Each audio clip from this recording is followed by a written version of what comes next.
Hello.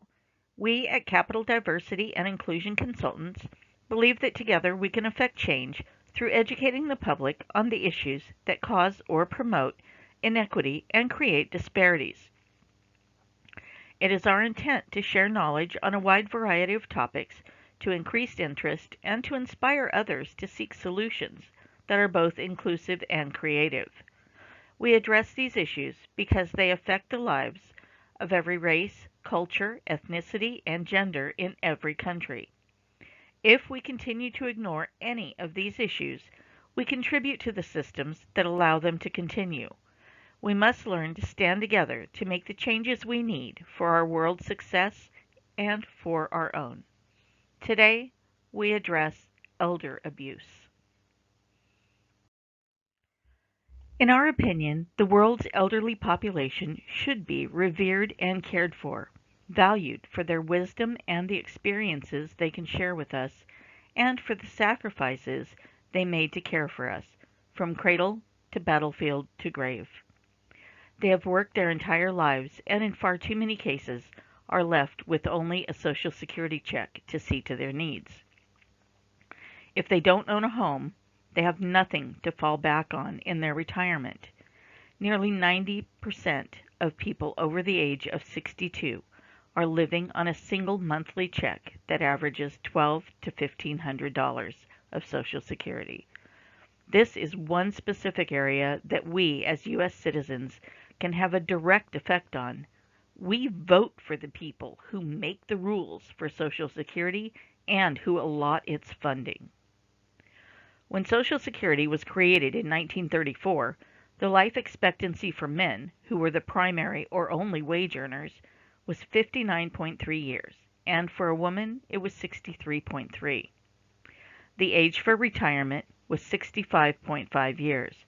Social Security, under these circumstances, would have been paid most likely to the widow, whose own life expectancy wasn't likely to continue more than 5 to 10 years after her husband.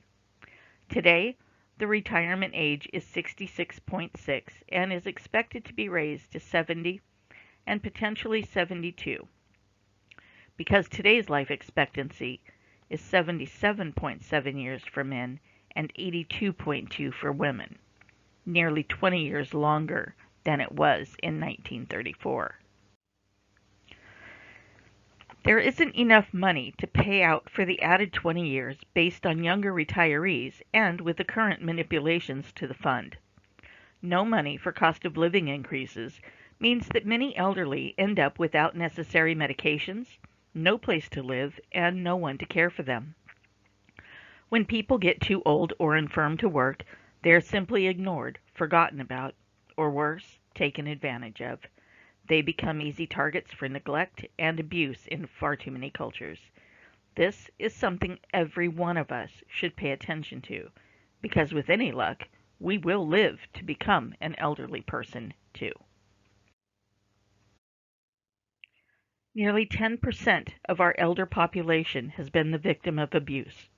That is over 2.1 million elder abuse cases that have been reported.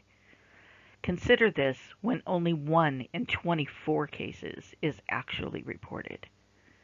Over 67% of all victims are female. The average age is nearly 78 years. And almost 17% were abused in a community setting last year. Abused seniors have a 300% higher risk of a heart attack. People live longer now than at any time in history. Many elderly are homeless or in danger of becoming homeless.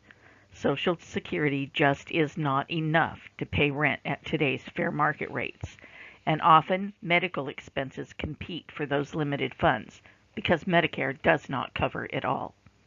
Many seniors must choose between rent, food, and medicine. Congregate living, or elder care homes and centers, are designed to relieve loneliness and provide on-site care, but the cost is prohibitive for most seniors on fixed incomes. For those who can afford it, it provides a roof over their heads and foods on the table, but it does not guarantee that they will be treated humanely by the employees.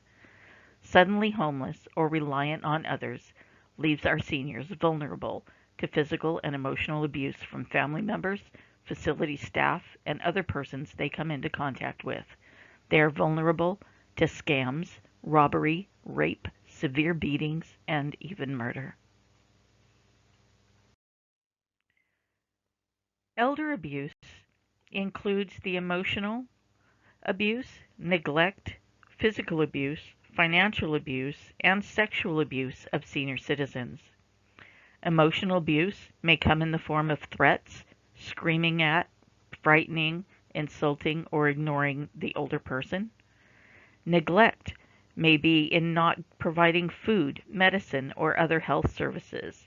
It may also be leaving an elderly person alone for hours, knowing that they are unsafe and need help. The physical abuse can include hitting, pushing, grabbing, shaking, hair pulling, or even throwing objects at the person. The abuser could also lock the older person in their room or keep them confined to a bed or in a chair.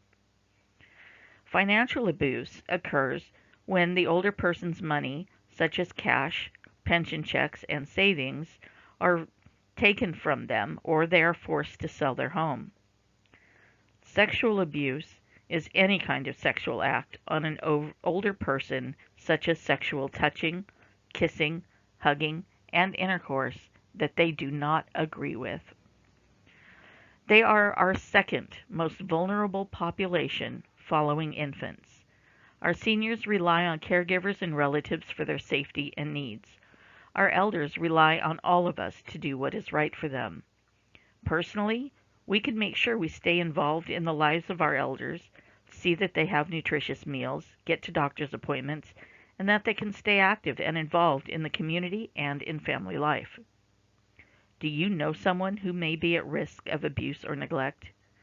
When was the last time you checked in on an elderly relative to see if they had enough food or were up to date on their medications? How can you tell if your family member may be a victim of elder abuse by another family member or by a nurse in an assisted living center? How can we strengthen protections for senior citizens when they need them the most? We need to ensure adequate food, shelter, health care, and transportation when we discuss any policy that affects our senior citizens. For more information on the topic of elder abuse and other topics, please contact our Director of Social Programming, Dawn Gagno, at 916-912-3688 or email at dgagnoncdic@gmail.com. Thank you.